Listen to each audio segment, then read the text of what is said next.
Sundar Pichai becomes Alphabet CEO as Google co-founders step down. Google co-founders Larry Page and Sergey Brin have announced Google CEO Sundar Pichai is replacing Page as a CEO of parent company Alphabet. Larry Page and Sergey Brin have decided to transition from their roles as CEO and president, respectively, of Alphabet. A press release by Alphabet stated, "Alphabet and Google no longer need two CEOs and a president," it added.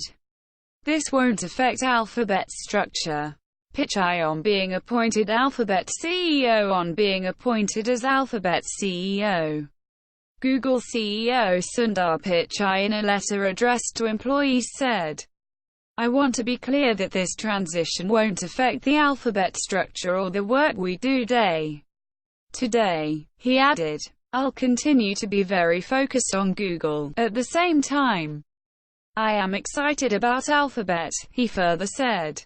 From learning Alphabet's in Jawahar to Alphabet CEO, Xiaomi India VP to Pichai, Xiaomi's Global Vice President and India VP Manu Kumar Jain on Wednesday took to Twitter to congratulate Sundar Pichai on being appointed as Alphabet's CEO.